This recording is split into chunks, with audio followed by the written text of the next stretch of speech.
Hi, you guys. Hope you're having a great week.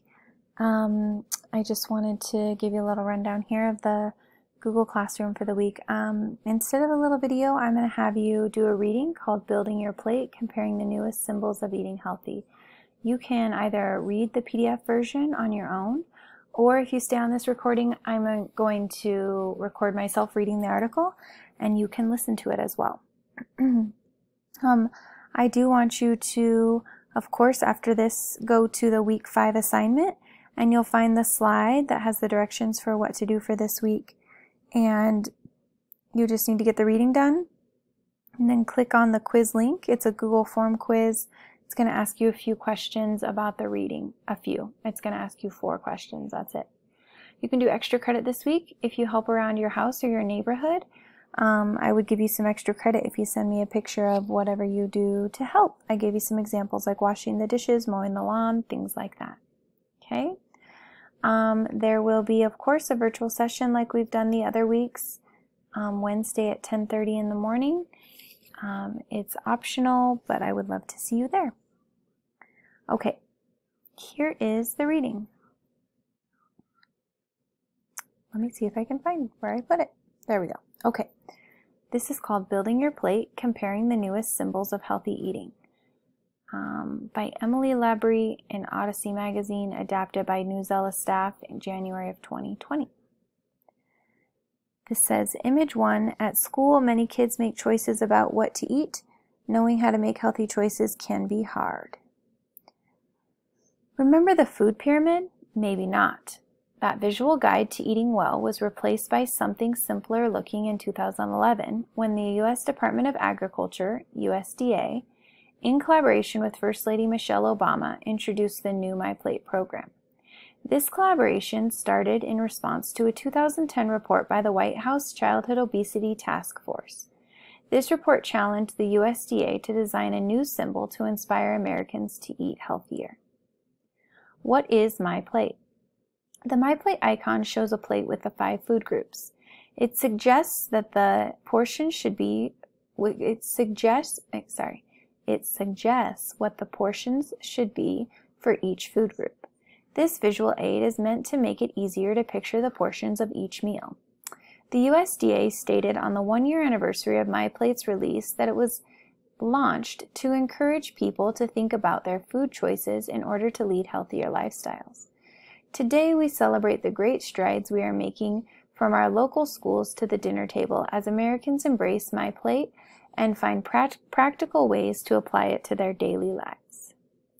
So there's a picture of the My Plate right there that the USDA created.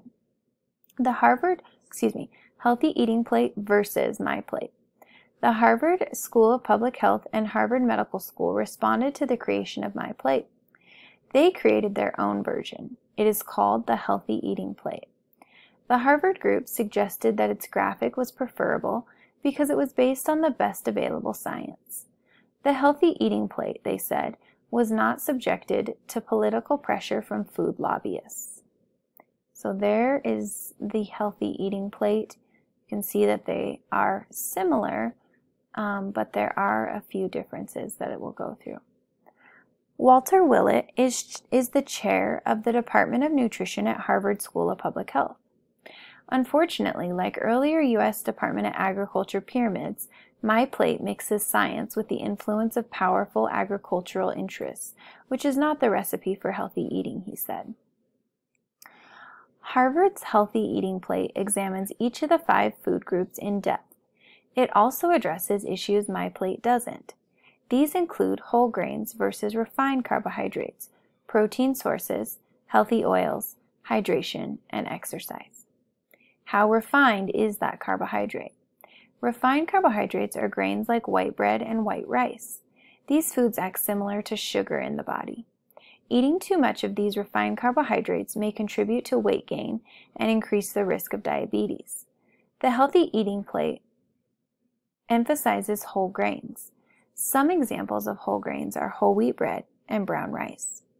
Protein doesn't just mean meat. The second issue the Healthy Eating Plate addresses that My Plate does not is protein quality. Many foods can supply your body with protein, yet how those foods affect the body differs. The healthy eating plate encourages consumers to choose fish, poultry, beans, and nuts. That's because they contain healthy forms of protein. It also encourages consumers to avoid processed meat, such as hot dogs, and limit the intake of red meat, a source of saturated fat. According to the Centers for Disease Control, diets high in saturated fat have been linked to chronic disease, specifically coronary heart disease. The Dietary Guidelines for Americans 2010 recommend consuming less than 10% of daily calories as saturated fat. Healthy oils. My plate does not address fat or oils. The healthy eating plate depicts a bottle of healthy oil. Unsaturated oils, considered fats our bodies need, include olive, canola, and other plant oils and fats found naturally in fish. These healthy oils are good for the heart. Eat, drink, and be active. A final difference between the healthy eating plate and My Plate is what each recommends to drink. My Plate recommends dairy at every meal. However, the developers of the healthy eating plate say that there is no evidence that high dairy intake protects against bone disease, and that Americans should drink more water, coffee, or tea because they are naturally calorie-free. The healthy eating plate also reminds its audience that half the secret to weight control is exercise. What should you eat? With all the conflicting messages, what should you believe? My Plate and the healthy eating plate share general outlines for healthy eating. The major difference is that the healthy eating plate is more specific about what the evidence says about the effect of dietary choices on your health. Okay, that's the end of that. Now you should go click on the quiz link and get the quiz done.